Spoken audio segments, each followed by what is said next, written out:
let me say one thing first. This family and Michelle are really, really good people. And it really breaks my heart to see that she's been sentenced to 14 and a half years in what we call a correctional institution. When I watched this trial, for days upon days upon days, it was the state proving or trying to prove that Dulos killed his ex-wife. Michelle wasn't mentioned at all, but all the way until the end. And now we stand here today, and because it seems that they didn't even prove a case against him, which I don't care if they prove it or didn't prove it, the bottom line is Michelle didn't do anything wrong to have her sitting in a correctional institution, so-called being corrected, when she didn't do anything which requires that. And that's what really makes me upset, and I think it's a bunch of bull, and it needs to stop. What about this case in particular, the contempt charges? It's a continuum of exactly that. We've never seen that in the history where someone is sentenced to those numbers and the state is here trying to prove now, as they state today, in the alternative, that she may have disseminated a report from family court. There's so many issues at stake here. One is, in order to be in contempt of an order, a court order, it has to be an order directing you to do something or not do something, and you have to deliberately disobey that order. I understand this order was done in Judge Heller's family court with Dulos and Jennifer Dulos. It had nothing to do with Michelle. It wasn't an order towards her. As it relates to the criminal court, Judge Randolph made it clear to the parties that the so-called Herman report would not be admissible. That's an admissibility determination, not an order.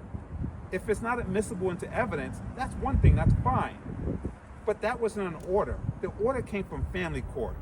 As it relates to the criminal court and dissemination, which they call it now, Law and Crime, one of their employees was directly told to not shoot the screens of anything on counsel's table. So when you take one of these cameras here and you shoot some report, you're disseminating it. You're the one you're gonna disseminate this information today. That's what you do. You disseminate information. You give information. So Michelle didn't disseminate it. Her attorneys have this report. This report was made clear by the GAL Meehan that report was not to be sealed or to be made private until months later. So the parties had it, Photos had it, Jennifer had it, everyone had this. So to sit here again and hold this woman now in contempt and continue this tirade, it's just insulting to this family that have to come here all the time from Miami to support their loved ones. What are we talking about? They've even appealed one of the charges that it's ridiculous. This contempt itself is 6 months. In all the other jurisdictions, in all the states in the union, if this was there, they would already drop this contempt in light of the sentence. What are we doing here? It's garbage. In terms of the other case, are you handling the appeal also? And what do you think the future of that's going to be? No, the appeal is being handled by the Public Defender's Office, which is doing a great job on that. You guys don't know this, but the reason why I came in today is because the attorney that the family had handling the contempt was filing a motion to withdraw because he demanded more money, and the family didn't have the money. They didn't have the money to pay him more money, so they brought me in. And so I've been working with this family. I know this family. I love this family. And so I came in to assist this family. It has nothing to do with the appeal. The appeal is because Michelle has no money and the family is tapped out. They had many lawyers in this case already, and my heart is here to help them. And so my appearance doesn't affect the appeal, doesn't affect the public defender's work, and they're doing great work on the appeal. And thank God that they're there to help Michelle because she's now without an income.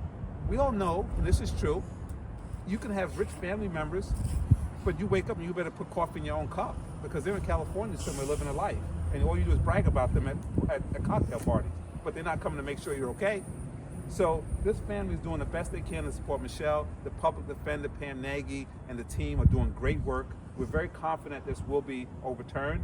And at that point, they're going to have to either find a public defender locally to retry the case, or if I'm fortunate enough to stay on the team, I'll be here with them to work with them throughout that. But we have to take this step by step. Attorney Frost had filed a motion to subpoena the videographer involved in the trial.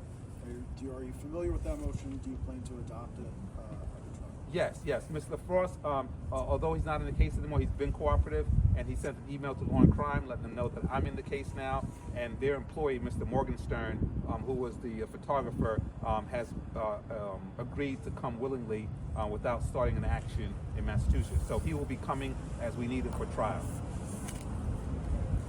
All right, thank you very much. Thank you. Thank you.